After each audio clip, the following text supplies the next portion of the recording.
Olha, São João está preocupante, aumenta cada vez mais os pontos, né, de droga. O número de casos de sífilis em São João aumentou, assim, muito, muito, muito. E a dengue, eu falo assim, que ela está aumentando muito os números de casos, né? Se você se preocupar com o seu quintal, já está ótimo. Não precisa preocupar com o vizinho. Estou preparando um corpo. Ao mesmo tempo, eu tenho que estar feliz porque está nascendo, está vindo ao mundo uma vida. Para que eu possa cuidar dos outros, eu preciso cuidar de mim primeiro. Por que não se faz respiração boca a boca mais?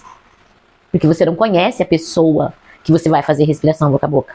Um cordão umbilical, que as pessoas que moravam na roça faziam o curativo com tudo que você imaginar. Uhum. E aí a criança morria, por isso que chamava mal de 7 dias. Vamos lá, engasguei. Engasgou, então agora eu viro. Faço entrar em pânico. Porque se caso eu estou começando a fazer a manobra, você desmaiar, você consegue me apoiar? Eu apoio você com a minha perna. Entendi. Se eu morrer hoje, eu morro feliz. Tá porque eu estou realizada profissionalmente. Porque eu cheguei aonde eu gostaria de chegar. Uma das áreas estudadas mais importantes é a enfermagem, porque ela acompanha a gente durante toda a vida, se a gente for ver, né?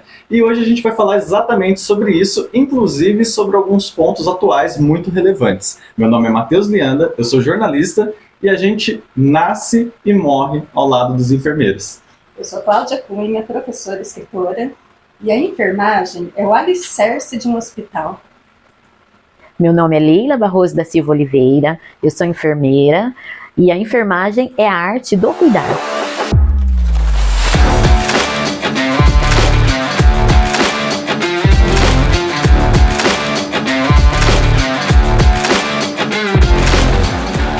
E hoje a gente está aqui então com a enfermeira Leila Barroso, que é professora universitária, especialista em enfermagem forense, palestrante, enfim, o que ela não é, né? E a gente vai falar um pouco sobre esse assunto e eu já queria puxar agora justamente isso. O que é a enfermagem forense? Porque quando fala forense eu já penso direto em CSI. Sim. Eu acho que todo mundo, né, faz essa associação, que é um programa que eu adoro.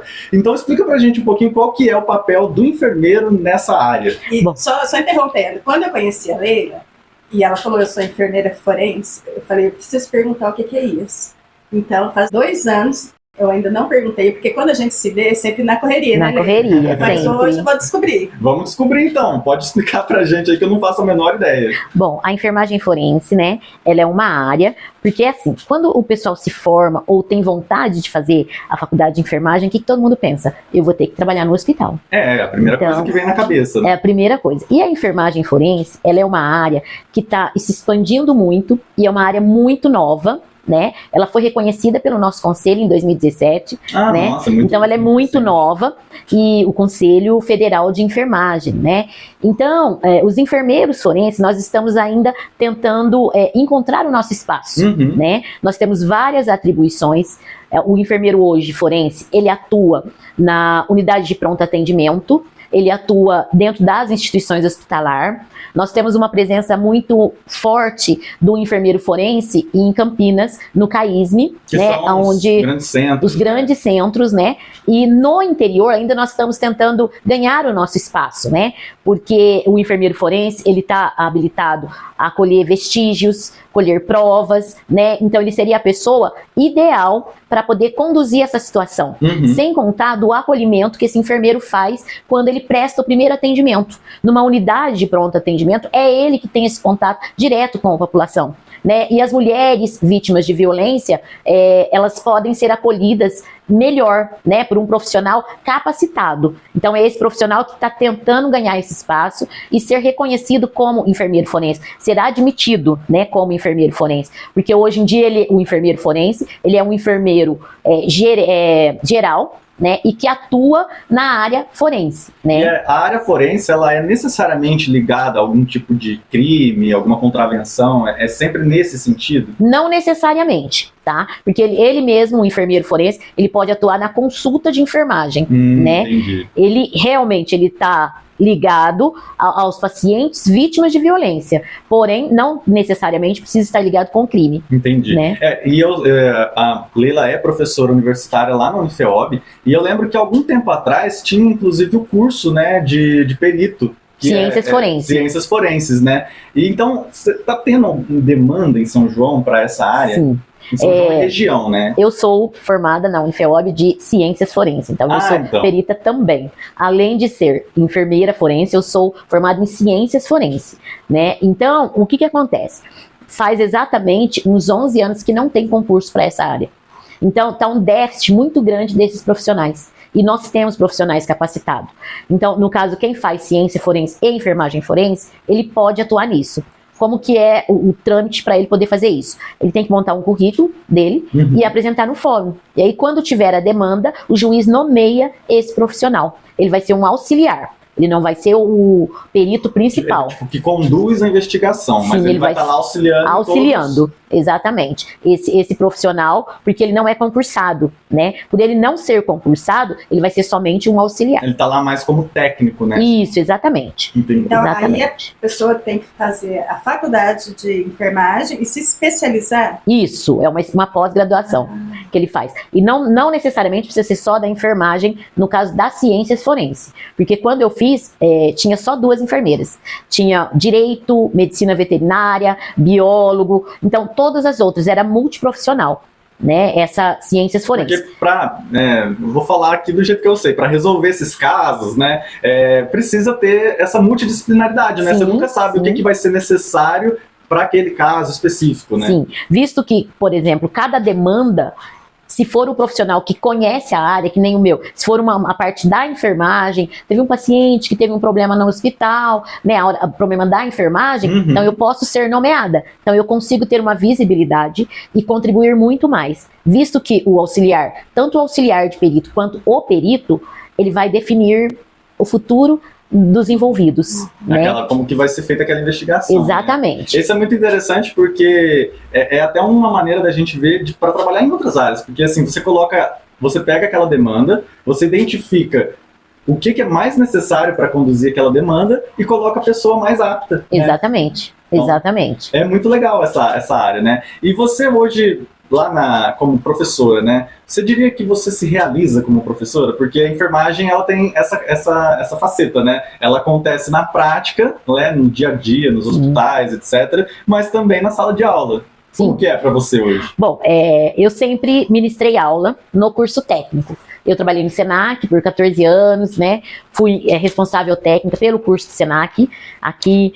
Trabalhei na Santa Casa, que tinha escola de curso técnico. Então, meu maior sonho era dar aula em uma universidade, né? Numa faculdade. Aula na graduação. Então, sempre dei aula na Galeno, no Senac, na Santa Casa, que tinha o curso técnico na época. E aí, eu recebi o convite para a faculdade a graduação. Começou a fazer estágio lá na Santa Casa. Eu trabalhava no centro cirúrgico. E aí, eu recebi o convite para ministrar aula na graduação. Óbvio que eu fui assim, nem pensei, né? Fui, e hoje eu me sinto assim, se eu morrer hoje, eu morro feliz. Porque eu estou realizada profissionalmente. Porque eu cheguei aonde eu gostaria de chegar, né? Qualquer pessoa almeja chegar. Eu já tive, graças a Deus, várias oportunidades de chegar no topo da nossa profissão. Né? Quando eu estava na Santa Casa, eu fui enfermeira responsável técnica, que é o nível mais alto que o enfermeiro pode ter dentro de uma instituição. Quando eu estava no Senac, eu também fui enfermeira responsável técnica pelo curso técnico.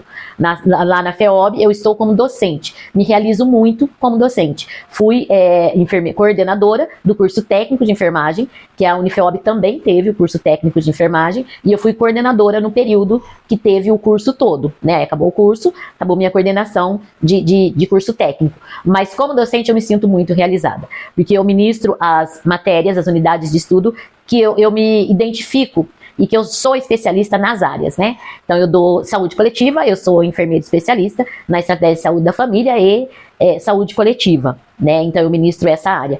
Eu tenho formação na área administrativa, vários cursos voltados. Então eu dou gerência em instituição hospitalar. E tenho a minha contribuição prática, né, do período que eu trabalhei na Santa Casa. Então eu tenho essa experiência. Então hoje eu falo que eu ministro as matérias que eu realmente me realizo, porque eu consigo transmitir a realidade. Que diferença que é poder trabalhar com uma coisa que você gosta e se identifica, né? Se você acredita que o enfermeiro, Você, obviamente, é excelente, né? Tanto na prática quanto nos estudos, na parte teórica, mas um diferencial seu, até por isso te chamam tanto para fazer as palestras, né? Com certeza é a sua capacidade de se comunicar bem. E de se comunicar bem com o público leigo, público especializado, alunos, né? Outros profissionais da área. E aí que eu vou entrar na pergunta que é: você acredita que o enfermeiro ele pode se formar através de muito estudo, mas também tem que ter um dom natural? Sim, com certeza. Ele precisa se identificar com aquilo que ele, dentro do contexto da enfermagem. Porque a pessoa que pensa, eu vou fazer enfermagem porque eu quero ganhar bem, né? Não é uma profissão que ganha bem, por isso que todo mundo, a maioria, tem 2 vínculos. Mas ele precisa ter esse feeling, né? Esse amor, esse dom pela profissão. Né? Porque... Você fala, não é uma profissão que ganha bem, mas eu imagino que se você é bom e gosta de uma coisa, qualquer profissão meio que pode te levar lá, né? Sim, sim, com certeza. E isso é o diferente dos profissionais que se destacam no mercado de trabalho na enfermagem. Porque realmente, hoje em dia, é muito triste, né, algumas realidades que a gente se depara por aí de profissionais que fizeram a graduação e hoje trabalha em outra área que a gente vê que não é o que realmente ele gostaria de estar ali, mas que não foi buscar, porque hoje nós estamos conversando aqui, muitas coisas novas estão surgindo na área da saúde, a tecnologia avança muito rápido, né? E nós temos que acompanhar. Eu não parei, né? Então eu estou na minha 7ª pós-graduação, né? Eu faço como aluno especial na UFSCar, fiz o ano passado todo, mestrado, né? Que eu estou tentando fazer um mestrado, mas ainda está meio... Às vezes a gente tem que ter algumas prioridades da vida com certeza, né? Eu acho que tudo tem a hora certa, né? Tem um momento certo. Esse meu momento ainda não chegou. Eu já comecei a fazer mestrado por 3 vezes. Tive que parar pelas demandas, né, do trabalho. A gente nunca para de estudar, mas existe uma época de estudante, né? Sim, que é aquela época que você consegue se dedicar inteiramente, né? Nos 20, 22 anos, né? Exatamente. Depois a gente continua estudando, mas também tem que ir administrando o tempo. Exatamente, A gente também quer participar de outras coisas na sociedade que aí que tá, né? Não é, aí a gente quer continuar estudando, mas também quer continuar contribuindo, né? Aí a gente quer dar a nossa parte também para aquela área, então, né? Aí é difícil você só estudar. Não tem como. Não tem como. Foi quando você decidiu fazer a enfermagem? Olha... Porque assim, eu admiro muito, sinceramente, é uma das profissões que eu mais admiro. Porque você tem que ter a técnica, o estudo, mas você tem que ter um lado emocional. Muito grande. Porque você tem que passar confiança para o paciente. Não, e um lado emocional que não pode ser emocionado, né? Não. Emocional, sim. Porque você tem que ser extremamente fria, dependendo. Exatamente. Sim, fria, mas ter aquela compaixão. Sim, a compaixão. Ao mesmo tempo que você está num quarto atendendo um óbito, você vai para o corredor, atende uma mulher que acaba de dar luz. Então, assim, você tem que ter esse equilíbrio. Esse equilíbrio. Eu estou fazendo, neste momento, estou preparando um corpo. Ao mesmo tempo, eu tenho que estar feliz porque está nascendo, está vindo ao mundo uma vida. Então, assim, esse equilíbrio que o profissional da enfermagem tem que ter é muito grande. Eu cuido ao mesmo tempo de um paciente com fase terminal, de cuidados paliativos, de câncer, né? Aquele ambiente que você entra, aquele ambiente sofrido, né? Os familiares, tudo junto, e você tem que ter compaixão, você tem que ter empatia, se colocar no lugar daquela família, daquele paciente. Você acaba de sair dali, você tem que entrar no quarto da mulher que acabou de dar a luz, né? Com outra energia, com outro olhar. Então, você tem que ter mesmo esse diferencial. Saber estar presente e viver aquele momento. Quando chega em casa, dá aquele cansaço mental? Sim, muito, muito. Aí você tem que revigorar, fazer o que você gosta, ou às vezes não fazer nada, porque tem gente que faz a opção de não fazer nada, né? Porque no outro dia você tem que estar pronto novamente. Porque você tem que estar muito bem para estar lá, né? Para estar lá. Porque quem está lá dentro de uma instituição, seja em qualquer lugar, ele está precisando de você. Então, eu falo assim que não é, eu falo para os alunos, você não deixa o seu saco de problemas na porta do seu emprego. Porém, você tem que estar inteiro quando você abre a porta do quarto e adentra no quarto do paciente. E assim, eu lembro quando eu acompanhava um pouco mais o curso, né, quando eu estava lá na Unifeob fazendo a parte de assessoria e tal, que algumas vezes aconteciam visitas técnicas, né? Sim. Então o pessoal da enfermagem é muito comum, né, ir na Santa Casa, visitar a UTI, né, para ver como é que é na prática.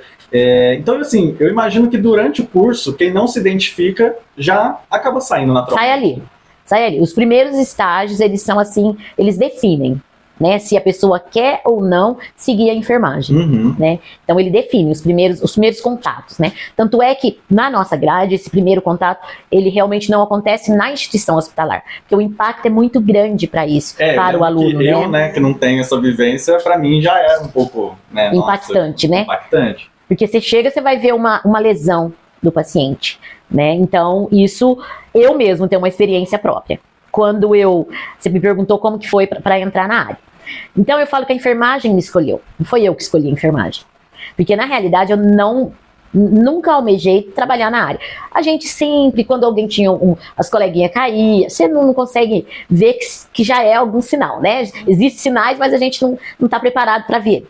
Quando alguém machucava, ia lá, ajudava, né, os coleguinhas, mas nunca falei, não, quero fazer enfermagem. Aí quando eu fazia o ensino médio, abriu lá o curso de atendente de enfermagem, né? Aí minha amiga ficou, vamos fazer o curso? E eu trabalhava numa floricultura nessa época, floricultura, e a nossa floricultura tinha convênio com a funerária. Então eu enfeitava defunto, fazia casamento, montava coroa, fazia buquê de noiva, tudo que você imaginar, a floricultura fazia. Morava em Aguaí nessa época. De uma certa forma, você já estava nesse clima de sair de um velório e ir pro nascimento. Exatamente. E aí a minha amiga que nós fazíamos ensino médio falou, vamos fazer esse curso de atendente de enfermagem? Falei, eu acho que eu não dou pra essa coisa não. Não, vamos, Leila, vamos. Não vou não. Daí ela falou assim, eu vou fazer a minha inscrição, vou fazer a sua. Eu falei, tá bom, então vamos nesse negócio. Aí fomos, ela foi em 2 aulas e não foi mais. E eu fiz o curso todo.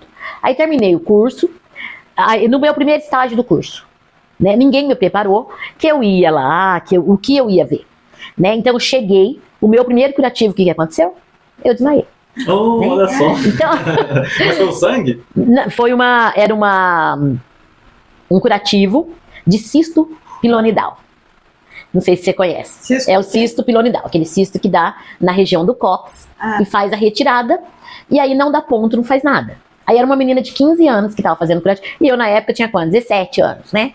Então a menina deitou na maca, tudo, numa boa. E a professora estava do lado, né?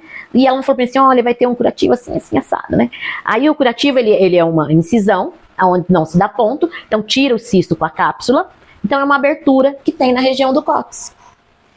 E era uma menina de 17 cuidando de uma de 15. Exatamente. Eu teria desmaiado também. Aí quando vê, e enche de gase dele, porque o curativo fecha, a gente fala em segunda intenção. Então tem que fazer curativo 40 dias, 45 dias, todos os dias, para poder cicatrizar. Fecha normal. Mas ninguém falou pra mim que isso acontecia, né?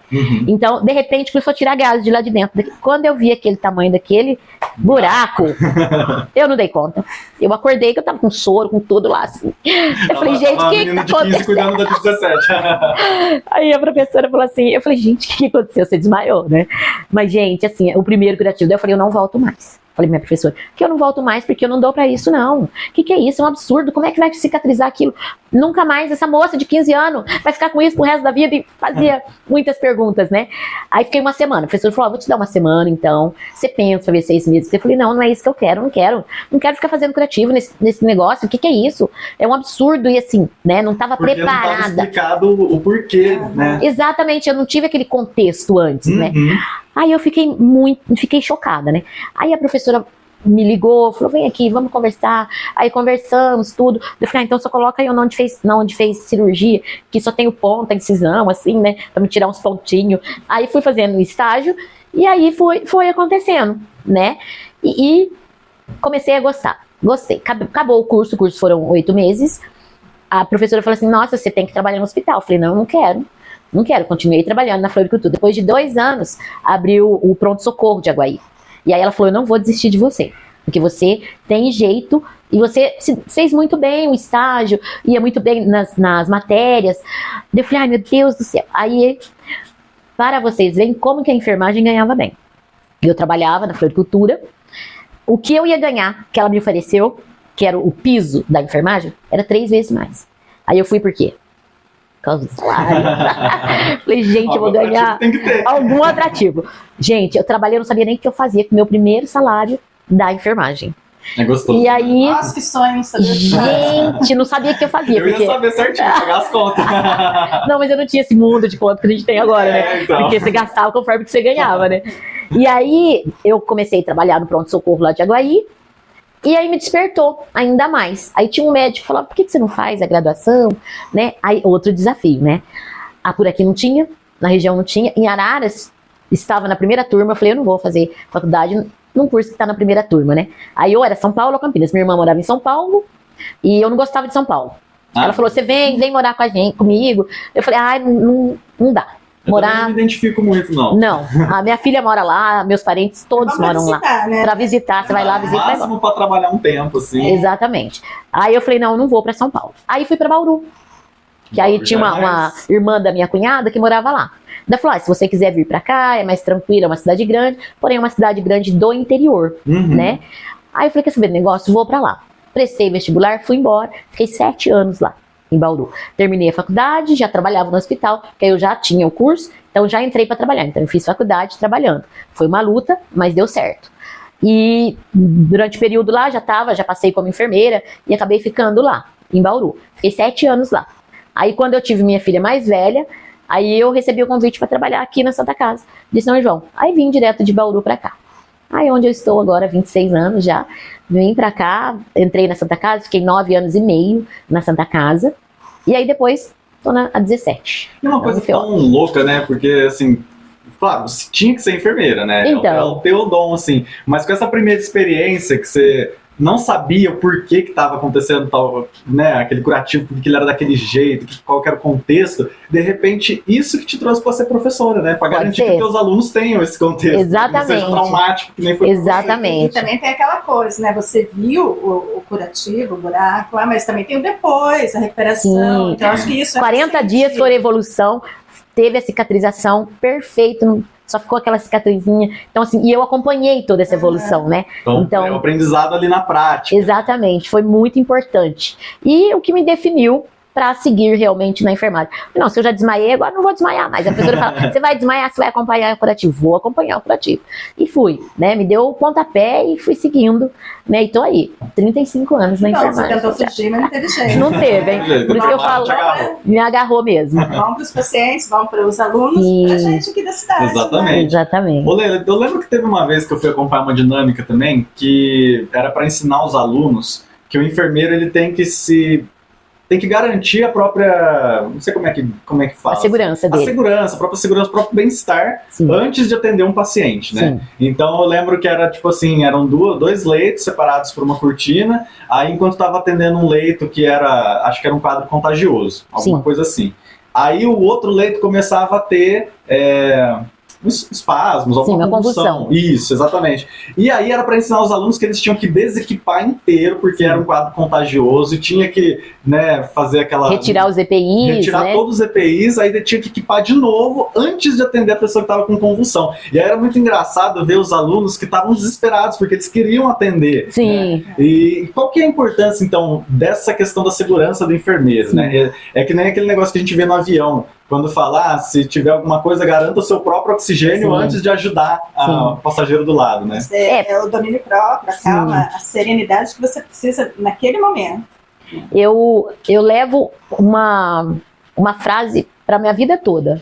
Para que eu possa cuidar dos outros, eu preciso cuidar de mim primeiro, né? Então eu preciso estar bem para que eu possa atender as pessoas que de mim precisam. Então, neste caso, dessa situação, eu não posso, quando eu ministro um curso de primeiros socorros, eu faço o treinamento de primeiros socorros para o pessoal da prefeitura. Acho que você não fez comigo ainda. Já é o segundo ano que Já fizemos, mas não foi com você. naquela semana que tem da prefeitura, o ano passado, o ano retrasado, eu fui convidada para ministrar a prevenção, né, de primeiros socorros, e o ano passado também, 2 anos já que eu dou para os profissionais da prefeitura, né? Uhum. Então, quando tem aquela semana. Então, eu sempre falo.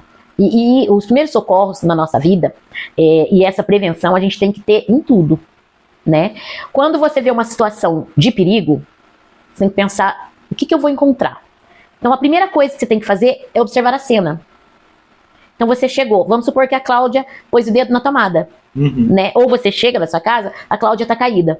Você não pode chegar aí direto para atender a Cláudia. Você tem que entender o cenário, o que levou a Cláudia a cair. Que vamos supor que ela escorregou numa poça d'água. Eu vou lá e escorrego também. Também. Ou ela tá com um fio, né? Uma tomada que tá descascada e que fez com que ela tomasse um choque e caiu. Então se você chega e vai dentro daquele contexto sem pensar na sua proteção, você vai também ser uma vítima. Além de não ajudar ela, ainda vão ser duas vítimas. Serão duas vítimas. Isso serve para quando a gente vai prestar qualquer tipo de atendimento, de primeiros socorros, na estrada, né? Teve um acidente, primeiro você vai sinalizar, você vai fazer tudo. Em casa, a mesma coisa. E nós, profissionais, a mesma coisa. Por mais que tenha uma pessoa que esteja precisando do seu cuidado, você vai precisar da sua proteção. Você vai precisar calçar o EPI, né? Você tem que pensar em você. Que tipo de atendimento que eu vou prestar? E muita gente acha que isso é um egoísmo, né? Exatamente. E é difícil da pessoa conseguir equilibrar. Né? E às vezes você se depara com alguém convulsionando. Numa igreja, em qualquer lugar, que eles sabem que você é enfermeiro. Né? Então, a primeira coisa que você tem que fazer, entender o contexto da convulsão. Por que aquela pessoa está convulsionando? Né? Ela realmente tomou um choque, o que levou isso? Aí depois você vai fazendo as intervenções e atendendo da maneira que for possível para você. Porque você não pode se expor a nenhum momento. Nenhum momento. Por que não se faz respiração boca a boca mais? Porque você não conhece a pessoa que você vai fazer respiração boca a boca. E muitos profissionais... Pode ser que você salve a vida dela, mas acaba se contaminando. Se contaminando. Eu vou pôr a mão aonde tem sangue, qualquer tipo de fluido, secreção, tudo isso contamina. Isso se eu tiver... na época do Covid deve ter ficado muito mais, né? Foi aonde os profissionais se contaminaram e muitos morreram. Porque no começo da Covid, ainda não se sabia realmente como cuidar, como se prevenir. Então foi todo mundo aprendendo ao mesmo tempo. Aprendendo no dia a dia. Com os erros e acertos. E com os erros e as medidas preventivas. E dentro disso, muitos profissionais morreram. Porque se contaminaram. Né? Não sabia como que transmitia realmente. E na nossa profissão a gente tem que tomar muito esse cuidado. Porque as pessoas ficam muito preocupadas com o HIV. Na nossa profissão ou em qualquer outra coisa. O HIV é de 0,5% de se contaminar com uma outra pessoa, nós profissionais da área da saúde, né? Cuidando de uma pessoa. Já o hepatite é 90% de chance. Se eu me contaminar com uma agulha de alguém que tem hepatite, eu tenho 90% de chance de ser contaminada. Se eu não tomei vacina, por isso que a gente tem que ter as medidas preventivas, né? E elas estão aí e os profissionais precisam tomar todas as vacinas necessárias para que ele possa exercer a profissão, mas com segurança também. Ele tem que pensar o tempo todo, porque nós estamos expostos o tempo todo, nós cuidamos. Não está escrito na cara do Matheus que ele tem hepatite, não está escrito na cara do Matheus que ele tem sífilis, não está escrito que ele tem HIV.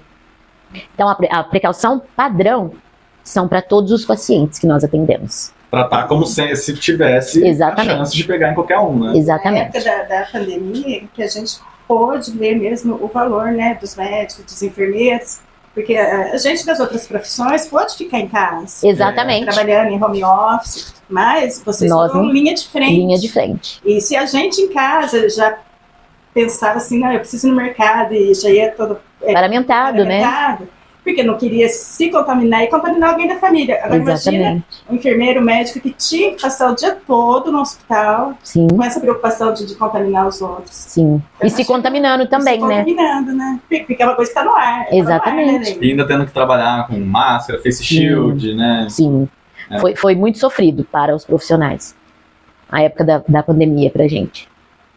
Então, Leila, aí eu queria te perguntar o seguinte... Você falou muito da questão dos primeiros socorros e os cursos que você ministra lá para o pessoal da prefeitura e tal. Quais primeiros socorros que todo mundo deveria conhecer, que deveria saber aplicar em casa? Nossa, a manobra de engasgo seria a primeira. Aliás, a gente vai demonstrar aqui ao vivo daqui a pouco. Ao vivo não, né? Mas a gente vai demonstrar daqui a pouco aqui, na prática. Meu pai da sala de aula, eu escolhi estar ensinando essa manobra, porque como a gente trabalha com crianças... Sim. E também tem os idosos. Depois eu vou falar mais um pouquinho. Beleza. E outro procedimento de primeiros socorros que eu acho que é importantíssimo é a RCP, né? Essa é A massagem cardiopulmonar, ressuscitação cardiopulmonar, porque esse é muito importante, né? Esse aí Então, muita gente tenta fazer no desespero e faz errado. Faz errado, não adianta. Aí é Não tem sucesso. Uma outra coisa que eu acho que é importante que os profissionais saibam é, em cada situação, ele não sabe o que faz, pega o telefone e liga, né? Todo mundo sabe o número do telefone do serviço de emergência? 192, 193. Então, esses são os telefones de emergência que a gente liga, né? E quando ligar, quando não ligar, né? E quando chamar realmente o SAMU, quando chamar o bombeiro, quais as situações. Então, isso é importante que a população saiba, né? Identificar isso. Eu vou, por exemplo, caiu alguém do telhado. Quem que eu vou chamar? Eu fico na dúvida. Falou a palavra telhado, eu já associei a bombeiro, né? Mas... Exatamente. Você vai chamar o bombeiro, porque o bombeiro, ele vai vir. Alguém tá afogado, foi afogado numa lagoa, num rio. O bombeiro que ele teve um acidente. Precisa do bombeiro porque ele corta o carro. Uhum. Entendeu? Agora já a pessoa tá com engasgo. Chamar o SAMU, né? Suspeita de AVC. Né, a pessoa tá lá, não tem reação, né, ou apresenta uma paresia, né, desvio de rima, essas coisas. Então, quem que você vai chamar? O SAMU, né? Teve uma parada. A ambulância.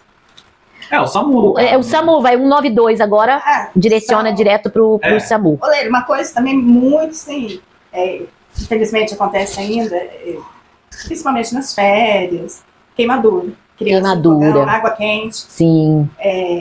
Quando é um caso de queimadura com fogo, não pode tacar água, né? Então, as pessoas, a primeira coisa que eles fazem, estouram as bolhas. Não se estoura mais, não se rompe mais as bolhas, tá? Aí vai depender do grau de queimadura que teve. Muitas vezes, as pessoas que estão em casa, eles não sabem identificar. Vamos supor uma queimadura por álcool, o que acontece, às vezes o pessoal está fazendo churrasco, que é um erro também. Sim, e joga o álcool. Né? Aí a pessoa se queimou. Não joga água. Não joga água. O ideal é pegar um pano, né, uma coberta e para tentar apagar o fogo dessa pessoa, tá? Entendi. Coloca, abafa, porque abafa, não tem oxigenação, aí apaga o fogo. Então pega uma coberta, envolve a pessoa, pronto. E aí encaminha diretamente já para o serviço de emergência. Eu vi que não pode estourar as bolhas, porque na verdade elas são uma resposta da pele para hidratar mesmo o local que tá queimado, né? Ela protege. Então ela faz um acúmulo de água ali, Sim. literalmente, né? E ela é uma proteção, né? Se estourar, pode ter uma infecção. Pode, fica exposto, né? E aí muita gente começa, né, passar pasta de dente, casca de ovo. Pode café, açúcar. Se tiver na dispensa, tá gente, aparece de tudo. Nossa, sai cogumelo de uma pessoa. Mas não pode, importante, não pode passar nada. Nada, né? O ideal é não passar nada. Procura o serviço de emergência, que eles sabem orientar o que tem que ser feito. Leila, antigamente tinha cada coisa, assim, na época das nossas avós. Passar o ovo no pé para puxar a gripe, né? Eu lembro que tinha um tio que tinha algum problema respiratório e a minha avó passava pena de ganso. Ai, gente, é verdade. Lembra? E a questão... Violeta genciana para infecção de garganta. Nossa, eram umas coisas assim. Nossa, podia dar muito problema, né? Provavelmente dava, né? Mas eu vou contar uma coisa. Quando a criança nascia, a gente queria que o umbigo ficasse redondo, bonitinho, bonitinho, né? Eu coloquei moeda no umbigo do Matheus, mas eu esterilizei a moeda. Isso que eu ia falar, mas pelo menos tá limpa, né? Porque, olha, ficou tão bonitinho, gente, tá certinho, fundinho. Tem uma história do curativo umbilical, né? Eu não sei se você já ouviu falar, o mal dos 7 dias. Já ouviu falar? Sim. O que era isso? Era a infecção que a criança tinha quando nascia. Porque a criança nascia, eles colocavam até estrume de vaca para fazer o curativo do cordão umbilical. Né? Então ali é uma porta de entrada. Então, mal de 7 dias, a criança morria em 7 dias. E o umbigo, é o que você falou, né? Uma porta de entrada. Ele estava fazendo ali a comunicação externa, né? Para pegar os nutrientes. Exatamente. E deve ser um dos lugares mais vulneráveis. Exatamente. Então aí, esse que era o mal de 7 dias. Era o cordão umbilical, que as pessoas que moravam na roça faziam o curativo com tudo que você imaginar.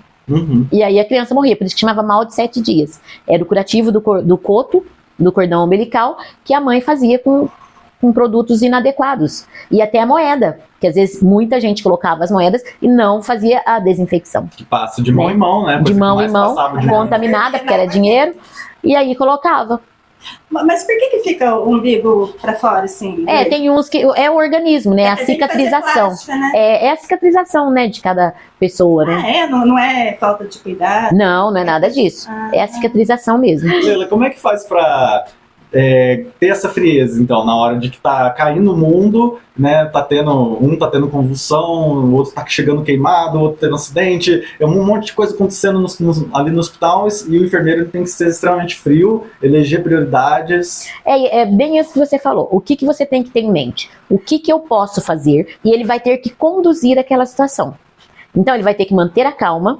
Ele tem o conhecimento, então ele vai ter que manter a calma e o equilíbrio.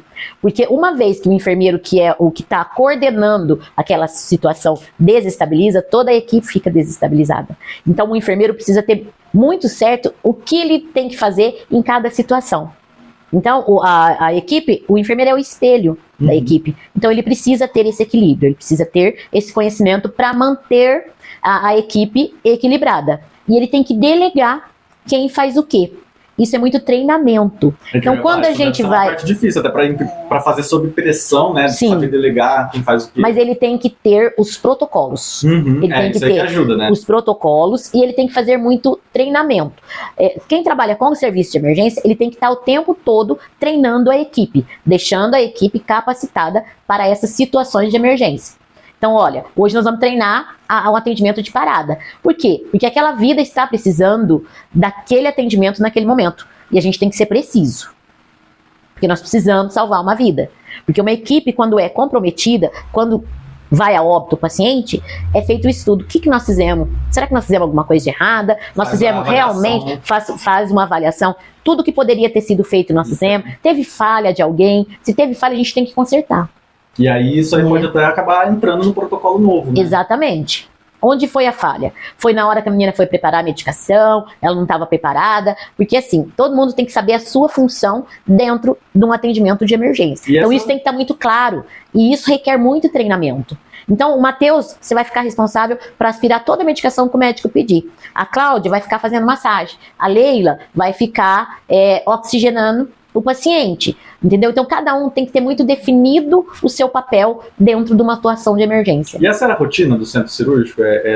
Porque eu sei que muitas cirurgias acontecem depois de um agendamento, né? Sim. Mas também acontece muito isso de chegar e ter que entrar, né? Sim. Isso o enfermeiro tem que ter também, a todo momento, uma sala de emergência para conseguir atender essa emergência que chega. Entendeu? Então ele tem que conduzir, ele tem que saber que já tem um monte de cirurgia que está em andamento, de repente o Matheus sofreu um acidente, precisa entrar agora para o centro cirúrgico. Então ele precisa ter uma sala para atender essa emergência, tá? Então ele precisa atender isso. Ele tem que ter sempre uma carta na manga. O enfermeiro tem que estar com esse olhar o tempo todo aguçado, em ver todas as salas, tá fluindo bem, tá tendo alguma emergência, remanejar a gente daqui, não, a sala da Cláudia tá precisando porque o paciente teve uma intercorrência, então precisa de 2 pessoas lá dentro. Então ele tem que ter esse mesmo quando as coisas estão dando certo, o enfermeiro é aquele que vai tentar ainda otimizar, né? Sim. Melhorar o que já tá dando certo ainda. Exatamente, exatamente. Leila, você faz parte de vários conselhos aqui de São João, né? Tá sempre sendo convidada para ministrar palestras. Quais são os temas mais requisitados, assim, hoje? Olha, eu faço parte do conselho, né, da DRS, que é o Conselho de Morte Materna e Infantil, né, e aí a gente vai com a contribuição da faculdade, né, porque o objetivo desse conselho é que a gente consiga prevenir a morte materna. E como instituição educadora, eu tenho que preparar os profissionais que irão se deparar com essa situação quando acontece. Então teve uma falha, é feito todo um estudo no caso, né? Quando tem uma morte materna é feito um estudo daquele caso, e aí cada instituição que representa esse conselho é responsável de pegar a sua parcela e ver o que pode contribuir para que aquilo não aconteça com outra pessoa. Que já aconteceu, mas a gente pode contribuir para que isso não aconteça novamente. A morte materna que você fala é na hora do parto. Da mãe, né? E materna e infantil, da criança também até 28 dias. Que aí, inclusive, isso aí foi um tema de pauta aqui de São João, né? Um tempo atrás e tal. A gente teve o caso da Emily, né? Sim. Então, isso repercutiu bastante. Ter essa força-tarefa de diferentes conselhos, de diferentes organizações, né? Para trabalhar com essa prevenção, né? Para que isso não aconteça novamente. Que já aconteceu, a gente vê onde foi as falhas, mas não podemos voltar atrás. Mas a gente pode melhorar Para daqui garantir para que não frente. aconteça de novo. Exatamente. É Aí esse. você trabalha também, você é secretária do Comad. Sou O Comad é o Conselho de Municipal. álcool e droga. Então, como que está São João em relação às drogas? Olha, São Tá João preocupante. está preocupante, aumenta cada vez mais os pontos, né, de droga, e a população fica um pouco mais, essa população fica excluída na realidade, né, porque os próprios usuários, eles se fecham, né, porque muitos não tem uma política voltada para a recuperação Isso dessas aí é pessoas, uma grande né. crítica também Sim. à saúde pública em São João por conta disso, né? Essa exclusão dessa parcela da sociedade. Sim, sim. Precisava que tivesse várias políticas, né, voltada para esse público, para que pudesse atendê-los melhor, né? Porque é triste de ver. E esse Fingir número, que não está acontecendo. Exatamente. Não é solução. e esse número cada vez aumenta mais. Pessoas que eram famílias, né, que perderam o emprego, estão indo para a rua, então esse número cada vez aumenta mais, né? Então eles falam que a Cracolândia está lá em São Paulo, mas a gente também vê isso nas cidades pequenas, só que é camuflado, né? Oculto, né? É oculto, mas isso tem, né? Aí também tem o caso da prostituição, que já aumenta também, não Exatamente. só a gravidez. As ISTs, né? As DSTs. Hoje ISTs, fala IST, né? IST, que É é infecção sexualmente transmissível, diferente hoje. O nome, né? porque era DSTs, doença sexualmente transmissível. As doenças são várias, e as infecções sexualmente transmissíveis, elas são específicas, né? Entendi.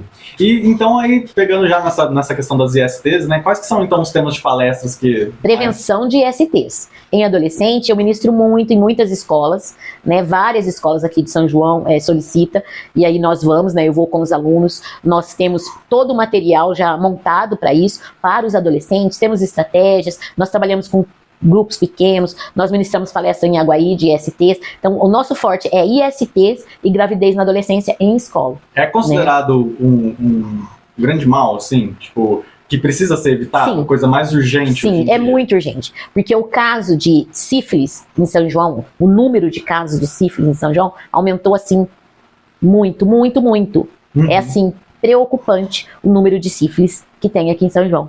Que pode acabar até sendo um reflexo pós-Covid, né? Sim. Que as pessoas ficaram muito tempo, né? Reclusos, né? Reclusos. E agora todo mundo saiu, né? E tá todo mundo com vontade de sair, de curtir a vida, né? E E não pensa na prevenção, Não. né? A sífilis, ela tem, quando a pessoa está infectada, ela tem sintoma? Ou... Ela tem várias etapas, é a sífilis primária, secundária e terciária, né? Então a terciária, e tem até a quarta, né? O que acontece? A sífilis, ela tem os primeiros sintomas, a primária.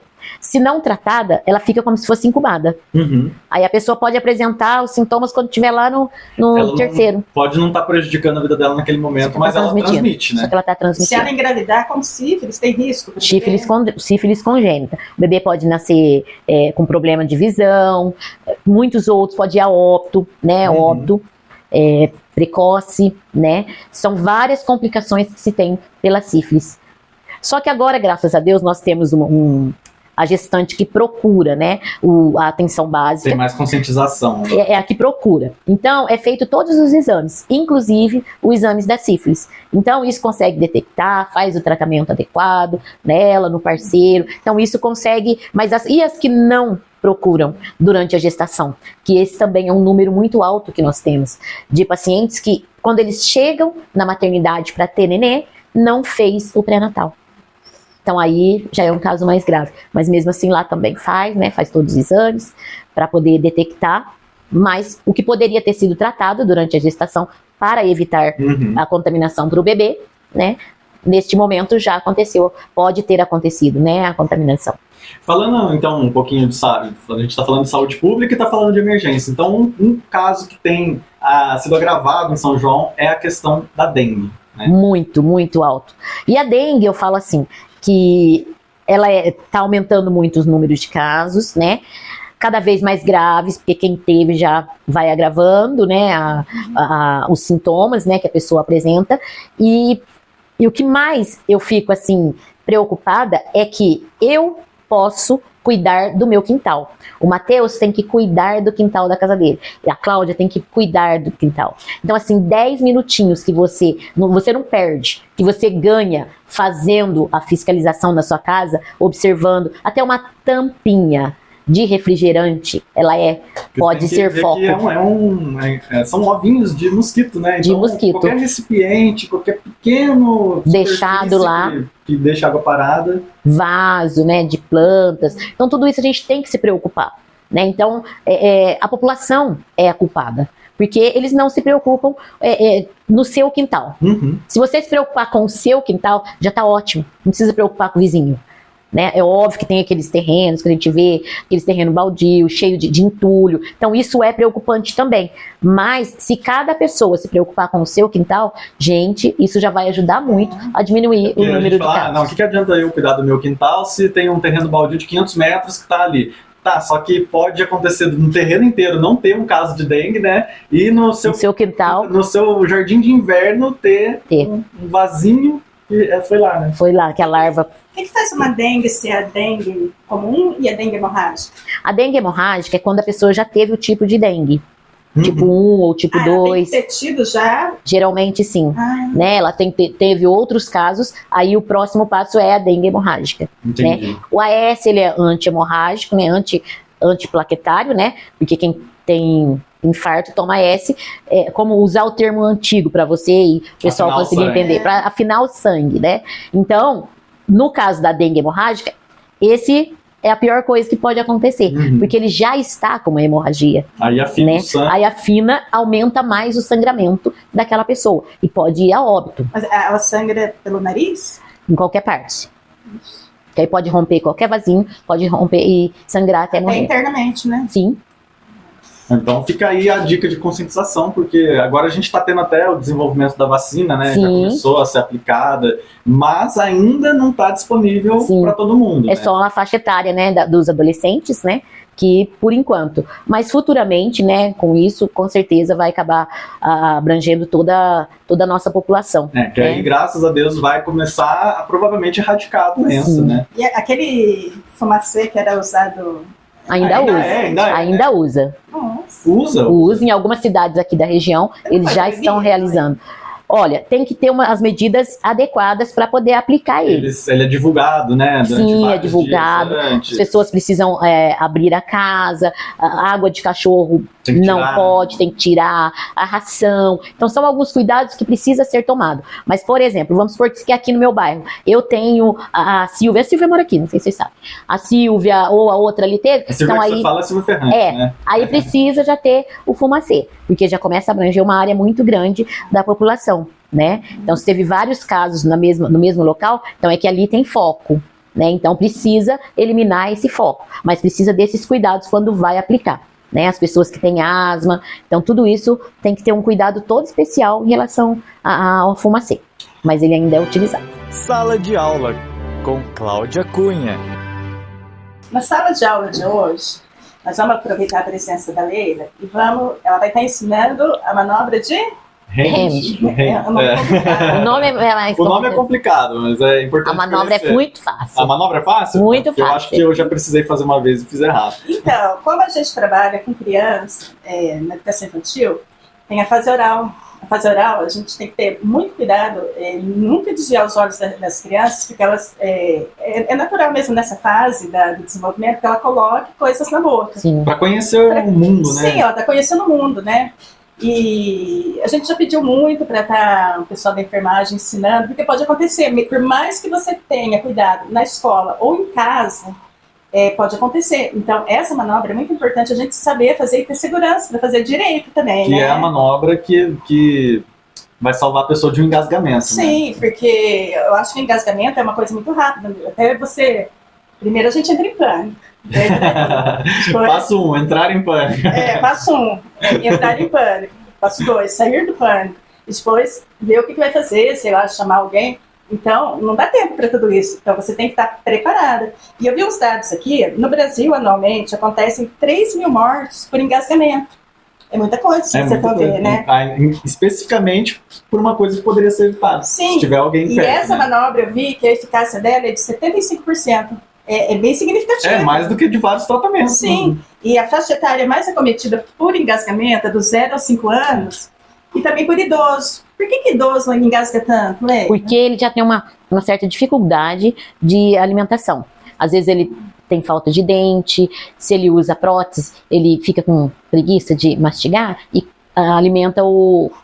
ingere o alimento quase que inteiro. Por isso que também é muito comum a gente ver quando é um estabelecimento de tratamento dos idosos, né? Ser uma comida mais pastosa, uma sopa. Exatamente, né? Porque ele já tem essa parte da deglutição dele fica prejudicada com a idade. Né? Então, por isso que o alimento tem que ser diferente para os idosos. Então, aí já também fica essa dica para quem tem idoso em casa, trabalha em instituições, o cuidador de idoso, né? Sim. Aprender essa manobra. E a Leila vai demonstrar com o nosso voluntário, Matheus. Porque eu vou admitir, eu quero muito aprender, eu vou treinar mesmo, mas para enfermagem eu morro de medo. Então, mas é professora, então... Não, eu vou precisa saber. Vou treinar bastante com o Matheus, todo dia praticamente. Vou ser voluntariado. Vai. Bom, eu já precisei fazer essa manobra uma vez. Minha namorada, na época, ela engasgou com um pedaço de carne, que eu acho que é um engasgamento bem comum, né? Porque questão da fibra e tal. E assim, eu lembro que o mais legal foi que eu não entrei em pânico, porque eu lembro que a mãe dela e a irmã se desesperaram, começaram a gritar e tal, e gritar socorro. E aí a primeira coisa que eu pensei foi na manobra de Heinrich. Então, eu não sei falar, mas eu achei que eu sabia fazer. E aí eu fiz, só que ela desengasgou, mas eu acho que não teve nada a ver com a manobra. Eu acho que foi natural. Pode ser que sim. Foi no amor. Eu acho que é mais fácil a manobra do que falar o nome dela. Eu também acho. Verdade. Vamos ver então? Vamos lá. Antes da gente demonstrar, né, tem alguns sinais que são importantes falar, que é para você identificar se uma pessoa está engasgada ou não. O sinal mundial, né? Então, a pessoa, quando está engasgada, ele vai fazer o sinal mundial. Então, quem está ao redor dessa pessoa ou está próximo, tem que observar, né? Ele vai colocar as duas mãos. Aí, neste caso, eu pergunto, você está engasgado?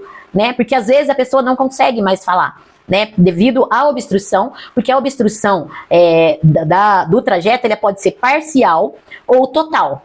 Quando ela é parcial, a pessoa consegue ficar em pé e vai gesticular com isso. Quando ela é total, aí a pessoa já desmaia mais rápido, entendeu? Porque não tem a passagem do ar. Dá pra aplicar essa manobra se a pessoa já estiver desmaiada? No chão. Entendi. Aí no chão.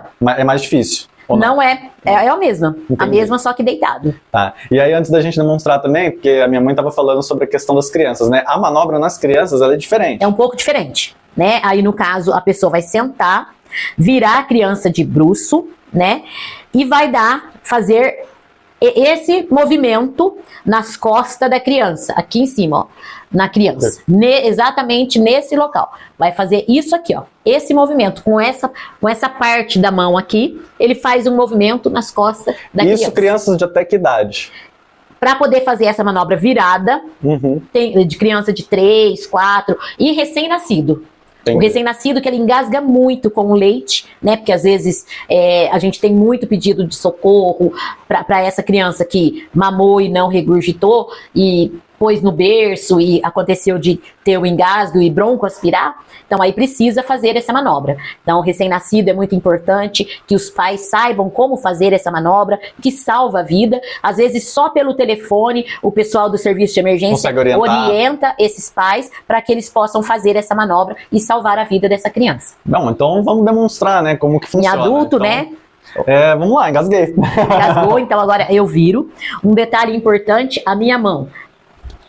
Pode subir um pouquinho a mão. Aqui, ó. Você fecha a mão, como se fosse um murrinho que você fosse dar. Com o dedão pra dentro. Com o dedão pra dentro. Então aqui, sim. Isso, exatamente. Aí a outra pessoa vem atrás.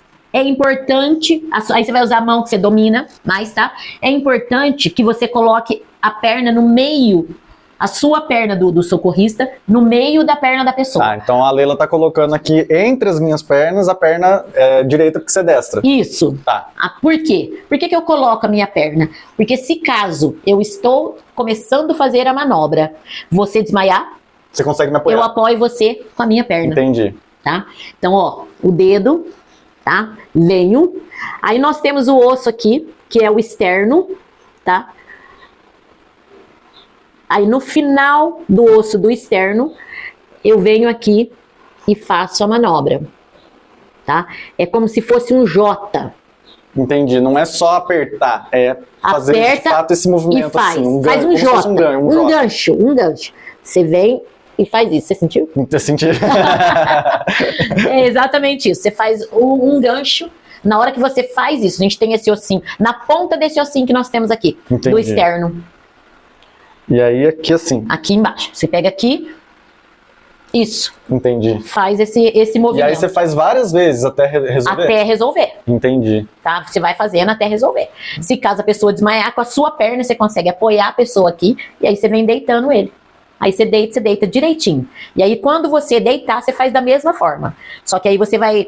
Eu vou colocar minha perna no meio de você e vou fazer esse gancho deitado, Entendi. em cima da pessoa. Então tá aí. Então é recomendado que todo mundo pratique antes para resolver. É Realmente muito ficar fácil. automático, né? Na hora você não precisar ficar pensando no que fazer, sair pesquisando na internet. A internet é muito boa, mas são ali, cada segundo é precioso, né? Exatamente. Então, agora vocês já aprenderam da maneira correta.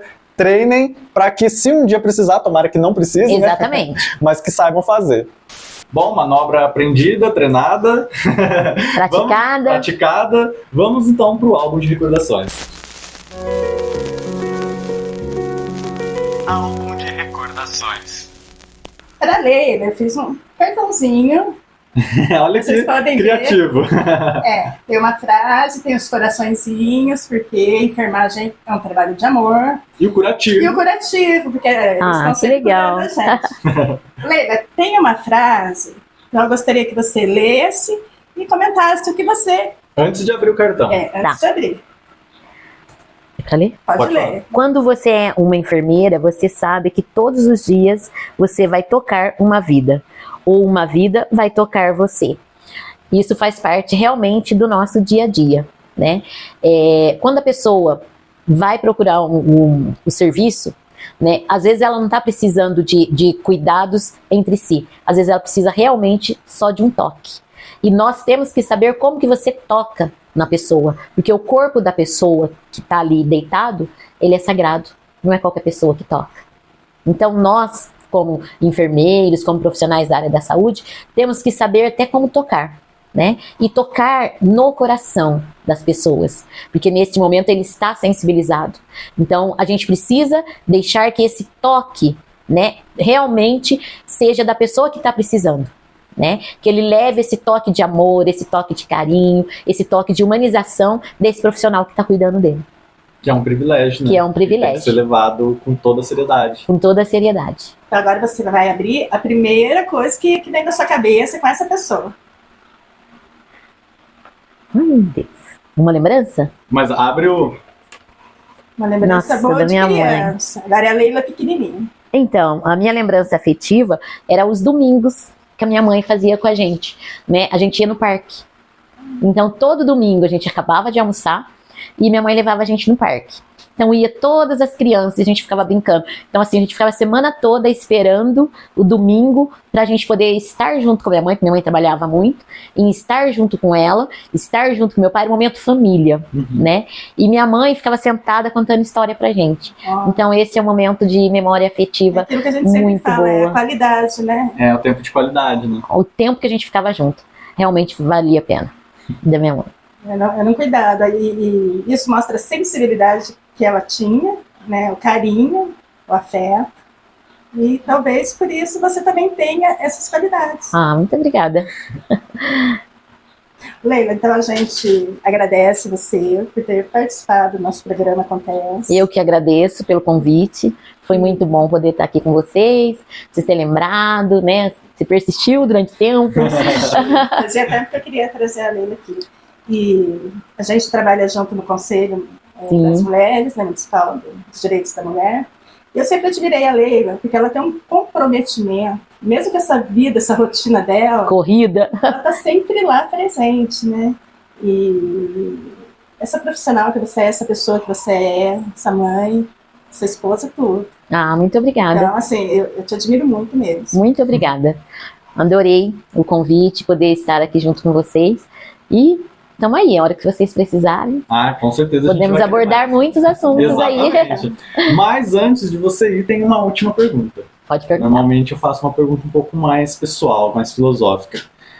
O que faz a Leila sentir que valeu a pena sair da cama a cada dia? Eu acho que o que faz é a minha vontade de querer sempre ajudar as pessoas, né? Então eu acho que isso eu tenho muito, muito forte comigo, né? E o amor que eu tenho pela minha profissão mesmo, né? E também a minha família. A minha família. Eu quero cada vez mais poder estar junto com eles, né? Então todo momento eu penso neles. Eu falo, eu tenho que fazer sempre o meu melhor para que eles sintam orgulho. Nossa, minha mãe, né, faz a diferença na vida das pessoas, né? Ela ajuda. Então é isso que me faz levantar todos os dias. É a família, a gente tem a família muito, muito unida, muito participativa, e a gente quer que tudo flui bem, né? Com certeza você consegue transmitir esse seu amor pela sua família para os pacientes também. Por isso certeza. que você é tão reconhecida na sua profissão hoje. Muito obrigada. Foi um prazer ter você aqui. Muito obrigada. Para você de casa, a importância dos enfermeiros, ela sempre foi evidente, né? Mas quando a gente consegue mergulhar um pouquinho na rotina, na profissão, entender mais como que funciona cada processo, as diversas ações que eles fazem, além daquilo que a gente imagina, além daquilo durante o centro cirúrgico, né? A gente vê como é uma profissão apaixonante, uma área essencial, e essa importância que eles ganharam muito, né, durante o Covid, que a gente ficou falando, mas que eles merecem e deveriam ter desde sempre, né? Sim. Então, muito obrigado por vir aqui, por contar um pouco de como que é essa profissão maravilhosa. Se você se interessou pela profissão, existem os cursos aqui em São João e também na região, e corra atrás do seu sonho, já que se o seu talento, se o seu dom for ajudar as pessoas, não deixa isso morrer, né, Leila? Exatamente. Fica aí o convite, estamos começando o ano, né?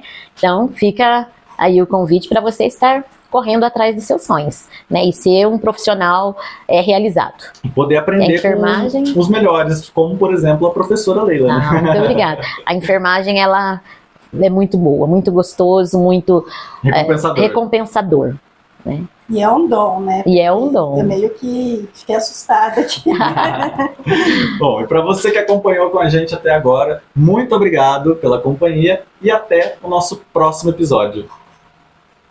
Nossa, que legal. Realmente eu não fiz certo, não. Provavelmente não ajudou em nada o que eu fiz. Então... Você deve ter tudo errado.